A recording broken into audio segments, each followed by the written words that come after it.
Vous êtes-vous déjà demandé comment une intelligence artificielle peut apprendre à maîtriser un jeu complexe, comme les échecs, sans qu'on lui ait jamais expliqué les règles, juste en jouant, encore et encore?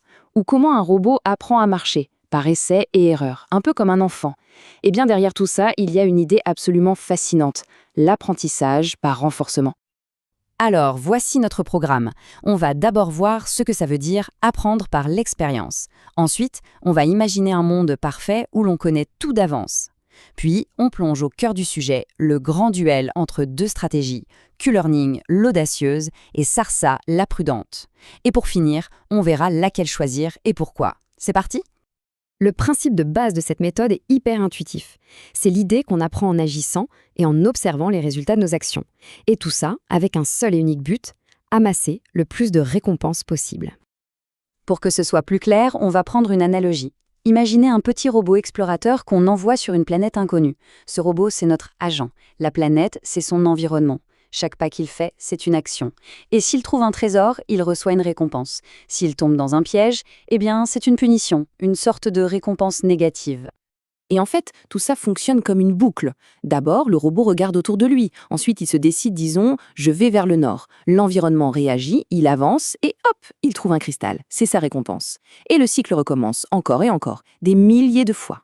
Mais attention, il y a une subtilité. Le but du jeu, ce n'est pas de ramasser la première récompense venue. Non, c'est de maximiser le score total sur le long terme. Parfois, il faut savoir ignorer un petit trésor juste devant soi pour suivre un chemin qui mènera, bien plus tard, à une véritable mine d'or. D'accord, mais imaginons un instant. Que se passerait-il si notre robot avait une carte super détaillée de la planète avant même de commencer son exploration? Dans ce monde de rêve, l'agent posséderait ce qu'on appelle un processus de décision markovien, ou MDP.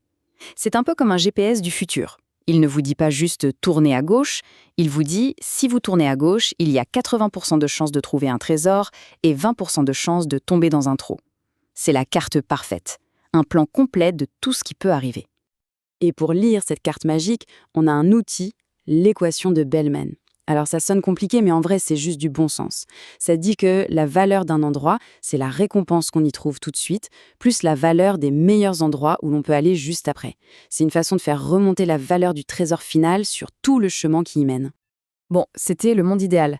Mais le vrai défi, le cœur de l'apprentissage par renforcement, c'est que dans la plupart des cas, notre robot n'a pas de carte. Il est lâché dans un monde totalement inconnu. Alors comment on fait pour apprendre à se retrouver? C'est là qu'on découvre notre première stratégie. Elle s'appelle le Q-Learning.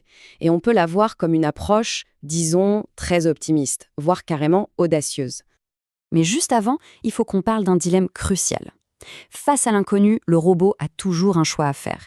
Est-ce qu'il doit exploiter ce qu'il connaît déjà, un chemin sûr qui rapporte un peu, ou est-ce qu'il doit explorer un nouveau territoire, au risque de ne rien trouver, mais avec l'espoir de découvrir le jackpot?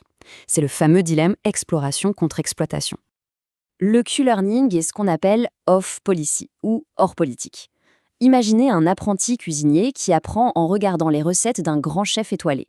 Même si parfois l'apprenti brûle ses plats en essayant de nouvelles choses, il met à jour son carnet de recettes en se basant sur la version parfaite du grand chef.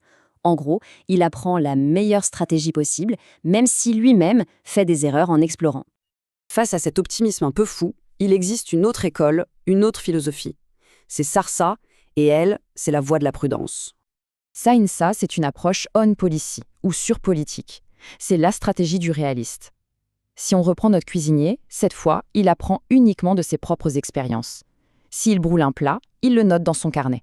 Il met à jour sa connaissance en se basant sur ce qu'il a vraiment fait.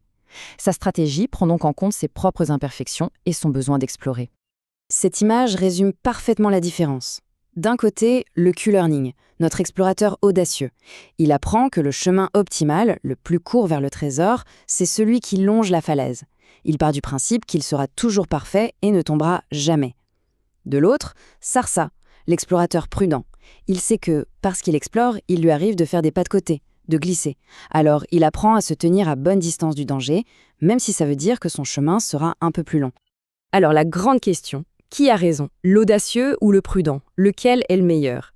Eh bien, comme souvent, la réponse est « ça dépend ». Il n'y a pas de solution miracle qui marche à tous les coups. Le choix dépend complètement du contexte. Par exemple, dans un jeu vidéo, une simulation où une erreur ne coûte rien, le cul en noir est super. Il va trouver très vite la meilleure façon de gagner.